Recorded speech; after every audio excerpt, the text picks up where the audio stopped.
শরীরে কখনো যদি এই লক্ষণ ফুটে উঠে আপনি জানবেন যে আপনার উপরে মাতা লক্ষ্মীর কৃপা আছে। বন্ধুরা, আমরা প্রত্যেকেই মাতা লক্ষ্মীর কৃপা পেতে চাই। আমরা প্রত্যেকেই মা লক্ষ্মীর পূজা করি, পূজা অর্চনা করি, অনেক মা লক্ষ্মীকে ডাকি যাতে করে আমাদের জীবনে সুখ, সমৃদ্ধি, অর্থ, মান, সম্মান সমস্ত কিছু অ্যাট্রাক্ট হয়। কিন্তু আমরা সহজে বুঝে উঠতে পারি না যে আদতেও আমরা যে পূজা পাঠ করছি তাতে মাতা লক্ষ্মী সন্তুষ্ট হচ্ছেন কি? মাতা লক্ষ্মীর আশীর্বাদ কি আমাদের জীবনে এসেছে? সত্যিই কি আমাদের দুঃখের দিন চলে যাবে? তো বন্ধুরা, বেশ কিছু লক্ষণ আছে। এই লক্ষণ বা চিহ্ন আপনার শরীরে যদি কখনও ফুটে ওঠে, আপনি 100% শিওর হয়ে যাবেন যে মা লক্ষ্মী এবং যে ঈশ্বরেরই আপনি সাধনা করেন সেই ঈশ্বর আপনার প্রতি সন্তুষ্ট হয়েছেন এবং আপনার যে দুঃখের দিন সেটা খুব তাড়াতাড়ি বদলাতে চলেছে এবং সুখের দিন আসতে চলেছে। তো বন্ধুরা, যারা জানতে চাইছেন যে কোন সেই লক্ষণ, যেই লক্ষণ দেখলে বুঝবেন যে রিয়েলি আপনার জীবনে মাতা লক্ষ্মীর কৃপা হয়েছে, তারা ভিডিওটিকে এক্ষুনি লাইক করে দিয়ে ভিডিওটিকে শেষ পর্যন্ত অবশ্যই দেখবেন এবং সাথে সাথে ভিডিও কমেন্ট বক্সে জয় মা লক্ষ্মী অবশ্যই কমেন্ট করে জানান। তো বন্ধুরা, আমরা মাতা লক্ষ্মীর পূজা করি, মাতার কৃপা সকলে পেতে চাই, কিন্তু অনেক সময় হয় কি মা লক্ষ্মী আমাদের উপরে কৃপা করলেও আমরা সেই কৃপাগুলো বুঝতে পারি না, বা মা লক্ষ্মী বলুন যে কোনো ঠাকুর দেবতার আমাদের উপরে যে কৃপা করেন তার লক্ষণগুলো ধরতে পারি না বা সেইভাবে আমরা অ্যাকশান নিতে পারি না, যার কারণে অনেক সময় আমরা অনেক রকমের অপরচুনিটি মিস করে যাই বন্ধুরা। তো বন্ধুরা, মাতা লক্ষ্মী কিন্তু প্রচণ্ড চঞ্চলা। মাতা লক্ষ্মী কিন্তু সবার ঘরে থাকে না, আর মাতা লক্ষ্মীকে ধরে রাখাও কিন্তু কঠিন বন্ধুরা। তো মাতা লক্ষ্মীর পূজা আপনি যতই করুন না কেন, একটু যদি ভুলচুক হয়ে যায় দেখবেন আপনি সব কিছু ঠিক করছেন তারপরেও আপনার আর্থিক উন্নতি হচ্ছে না। তো মাতা লক্ষ্মীর কৃপা আপনার জীবনে হয়েছে সেটা আপনি কিভাবে বুঝবেন, বা আপনার স্বভাবে, আপনার ব্যবহারে কোন কোন জিনিসগুলো চেঞ্জ দেখলে আপনি বুঝবেন যে রিয়েলি আপনার জীবনে ঈশ্বরের কৃপা হয়েছে? চলুন এবার আমরা স্টেপ বাই স্টেপ জেনে নিই। তো প্রথম যে লক্ষণ সেটা হলো আপনাকে দেখে সবাই আন্তরিকতা বোধ যদি করতে শুরু করে। আপনি যেখানেই যাচ্ছেন সবাই আপনার প্রতি একটা বিশ্বাস রাখতে শুরু করেছে।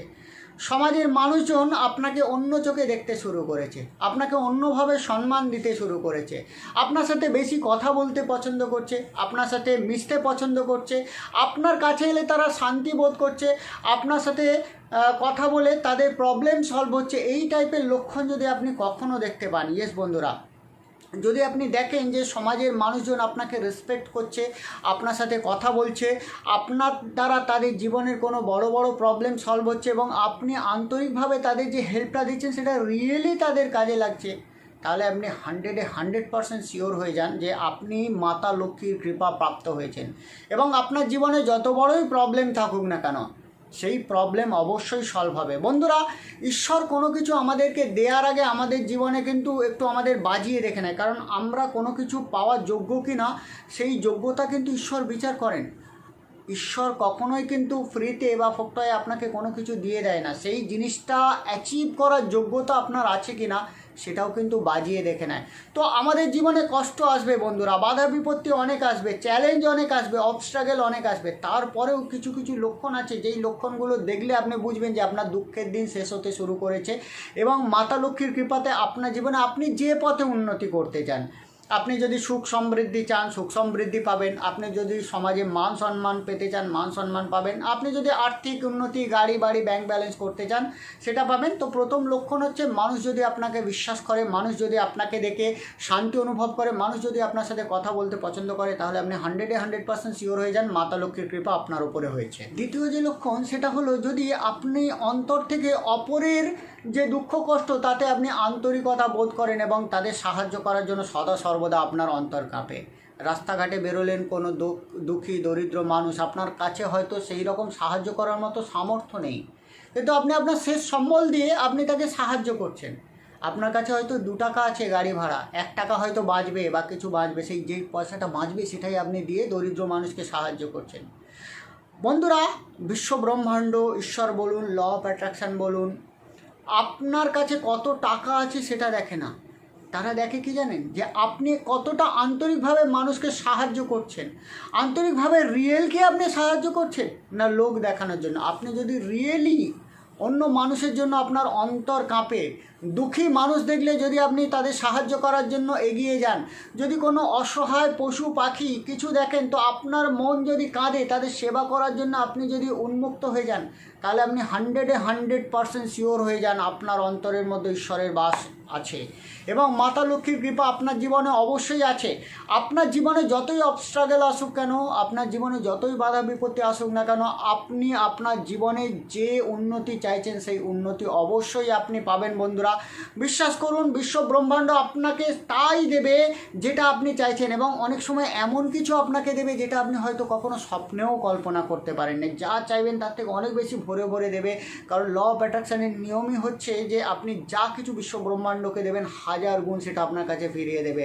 আর বন্ধুরা, ঈশ্বর, আল্লাহ, গড, আপনি যে ভগবান বা যে দেবতা দেবীকে বিশ্বাস করুন না কেন, প্রত্যেকটা পশু পাখি, প্রত্যেকটা প্রাণী, প্রত্যেকটা গাছপালা, প্রত্যেকটা মানুষের মধ্যেই কিন্তু আছে। স্বয়ং ভগবান গীতা, শ্রীকৃষ্ণ গীতাতে বলেছেন যে আমি প্রত্যেকটা মানুষের অন্তরে বসবাস করি, প্রত্যেকটা জগতের মধ্যে বসবাস করি, প্রত্যেকটা প্রাণীর মধ্যে বসবাস করি। সুতরাং প্রত্যেকটা মানুষ, প্রত্যেকটা প্রাণীর মধ্যেই তুমি আমাকে পাবে। তো আপনি যদি অপর মানুষের সেবা করেন, জানেন আপনি স্বয়ং ঈশ্বরের সেবা করছেন, নারায়ণের সেবা করছেন। আর নারায়ণের সেবা করা মানে মাতা লক্ষ্মী খুশি হয় এবং আপনার জীবনে সুখ সমৃদ্ধি, আপনি যা কিছু চাইছেন সমস্ত কিছু পাবেন। 3 নম্বর, আয় বুঝে ব্যয় করার টেন্ডেন্সি। যদি আপনি দেখেন যে আপনি যে আয়টা করছেন সেই আয়ের মধ্যেও আপনি অতিরিক্ত খরচা না করে থাকেন, আপনার মধ্যে একটা ক্যালকুলেশন সবসময় থাকবে, দেখবেন আপনি যে পরিমাণ আয় হচ্ছে সেই আয় থেকে অন্তত কিছু টাকা আপনি বাঁচিয়ে রাখার চেষ্টা করছেন, সেটা অল্প আয় হলেও। যদি এই টেন্ডেন্সি আপনার থাকে তাহলে আপনি জানবেন মাতা লক্ষ্মী আপনার বাড়িতে স্টেবল হতে বাধ্য বন্ধুরা। এই স্বভাব আপনাকে একদিন না একদিন অবশ্যই আপনার দুঃখ দারিদ্রতা যেটা আছে সেটা কাটিয়ে আপনাকে ধনী হয়ে উঠতে সাহায্য করবে বন্ধুরা। অনেক মানুষ আছে যাদের ইনকাম তো 20,000 টাকা, খরচা করে ফেলেন 30,000 টাকা, তো প্রতি মাসে 10,000 10,000 10,000 করে করে তিনি কিন্তু দেনা করে ফেলছেন। তো তারা কিন্তু অবশেষে মাতা লক্ষ্মীর কৃপা থেকে বঞ্চিত হন এবং তাদের জীবনে দুঃখ দারিদ্রতা অবশ্যই সম্বল হয়। তো আপনার যেটা আয় তার থেকে আপনি যদি ব্যয় কম করে থাকেন তাহলে জানবেন যে আপনার জীবনে উন্নতি কেউ আটকাতে পারবে না। 4 নম্বর হচ্ছে ঈশ্বরের প্রতি আস্থা ও ভক্তি। বন্ধুরা, ঈশ্বরের প্রতি যে আন্তরিকতা, ঈশ্বরের প্রতি যে ভক্তি, ঈশ্বরের প্রতি যে পূজা করার মেন্টালিটি, এটা কিন্তু সবাই পায় না বন্ধুরা। ঈশ্বরের কৃপা না থাকলে এটা আন্তরিকভাবে আপনি কখনোই করতে পারবেন না। তো আপনি যদি প্রথম থেকে ঈশ্বরের প্রতি ঈশ্বর অনুরক্ত হয়ে থাকেন, ঈশ্বরের সেবা দিতে পছন্দ করেন, ঈশ্বরের সেবা করতে পছন্দ করেন, ঈশ্বরের পূজা করতে পছন্দ করেন, প্রত্যেকটা মানুষ পশু পাখির সেবা করতে পছন্দ করেন, তাহলে জানবেন অলরেডি আপনার মধ্যে ঈশ্বরের শক্তি আছে, ঈশ্বরের আশীর্বাদ আছে এবং আপনার জীবনে উন্নতি হবেই হবে। যতই বাধা আসুক, বাধা আসবে বন্ধুরা, আমি কখনো বলবো না যে আপনি এইগুলো করেন মানে আপনার জীবনে বাধা আসবে না, কারণ জীবনটা একটা পরীক্ষা, প্রত্যেকটা পরীক্ষায় আপনাকে উত্তীর্ণ হতে হবে। আর যত কঠিন পরীক্ষায় আপনি উন্নত হবেন বা উত্তীর্ণ হবেন, তত বড় লাভ, তত বড় উন্নতি, তত বড় সমৃদ্ধি সম্পত্তি আপনার জীবনে কিন্তু আসবে। 5 নম্বর, অন্যকে সেবা দেওয়ার প্রবৃত্তি।